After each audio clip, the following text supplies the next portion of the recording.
नमस्कार सर्वांना. तरी तुम्ही आता दीदीच्या केसाला हे लावते कोरपाड. तर हे बघा इथे कोरपाड एक भरपूर लावली आणि तिच्या केसामध्ये कोंडा झालेला आहे म्हणून म्हटलं आज लावून घ्यावं. दीदी घरी शाळेत नाही येतं गे घेतं.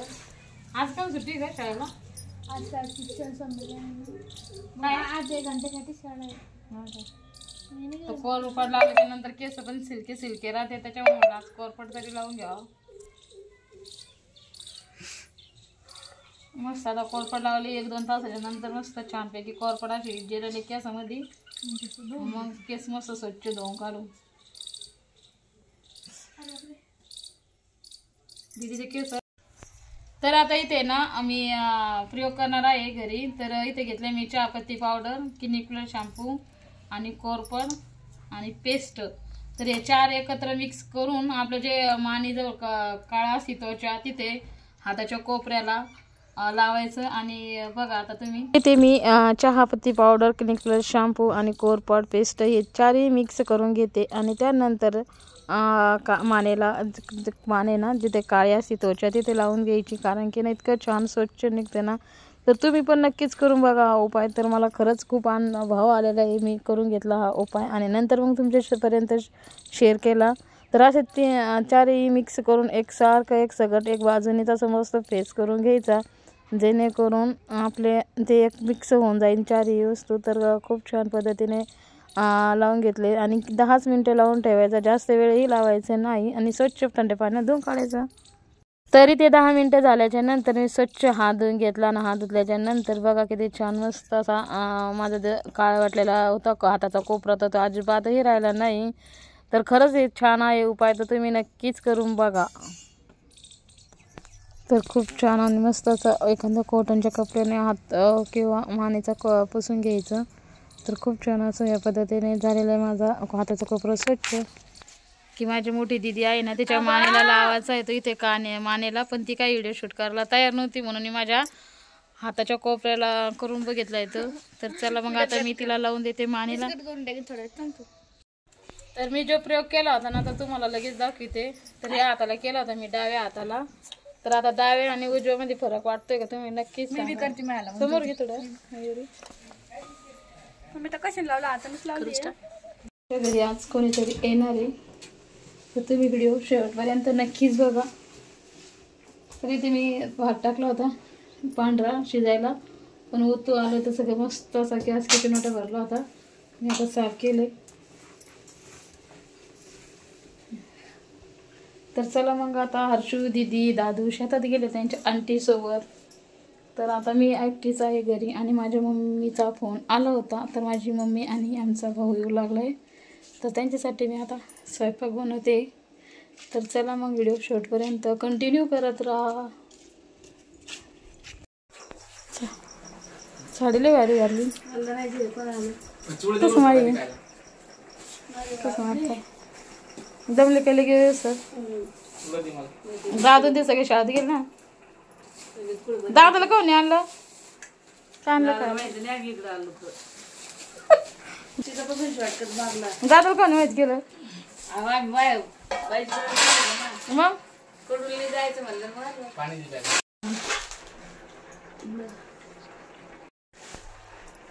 सगळे सांगा आणलं कर चिकन मध्ये मग आले मम्मी मस्त बाजारातून आणले चिवडा. शुक्रवारच्या बाजारातून कधी मी माझ्या माहेरच्या बाजारातून आणला मी ते चिवडा. एक मिनिट आहे ना कोथिंबीर.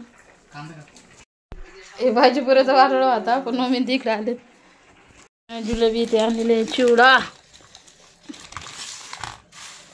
कोथिंबीर काऊन टाकली ग? कोथिंबीरच कमी म्हणून का. दादा काय करते? जाऊन आला मग तिकडं सांगितलं नाही इकडे चाललं म्हणून. हा मस्त कांदा कोथिंबीर टाकले तर शगेशन काकूच्या वारले काय. बरं काय ते ॲपल बोरा वा वा.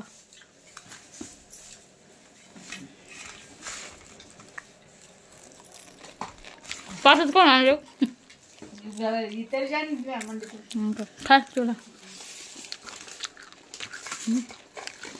पोळ्या आणल्यात करून पोळी सांगा पोळी ना म्हणजे बघा मस्त पुरणपोळ्या झाले झालं सगळं तिकडं जाणार होता इकडं आला का नाही माझ्या गावाला भाजी पुऱ्याचं त्यालाच भेटत होते हां त्यालाच भेटत त्या दिवशी त्यांना गाजराचा हलवा होता ना त्या डोक्याला आणि दाद्याला ये काय पुरणपोळी आणि युवराजला काय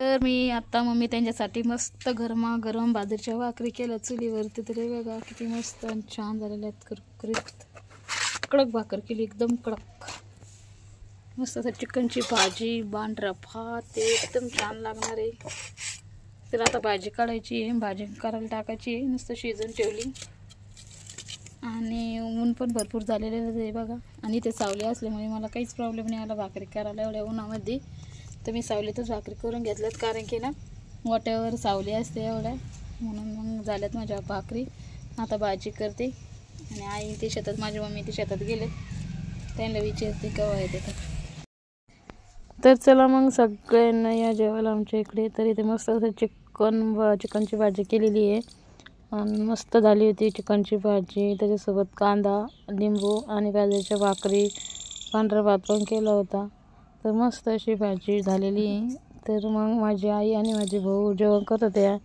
मी पण जेवण करते आम्ही तिघं आणि मुलं शेतात गेले होते आणि हर्षूचे पप्पा तिकडूनच बाहेरून जेवण आले होते तर आम्ही तिघांनाच ताटक केले आणि तिघजणच जेवण करून घेतलं तर खूप छान मस्त असं भाजी भाकरी झाल्या होत्या आणि भाकरी पण इतक्या छान मस्त अशा कडक कुरकुरीत भाकरी केल्या होत्या चुलीवरच्या भाकरीची मजाच वेगळी तर मग आता माझ्या आईला जेवण वाढत होते पण आई नाही म्हणत होती थोडंसंच दिलं होतं आईने थोडंच घेतलं होतं जेवणाला तर आता इथे मी माझ्यासाठी ताट करते तर चला मग व्हिडिओ बघत राहा आणि व्हिडिओला लाईक शेअर आणि सबस्क्राईब नक्कीच करा मग आता आम्ही जेवण करतोय मस्त अशी भाजी भात केलेला मी वाईट पांढरा तर आता मम्मी ते सगळे जेवण करायला बसले तर आता आम्ही जेवण करून घेतो मम्मी चांगली झाली भाजी छान झाली ना चला मस्त बाजूची भाकर ते चाल दाद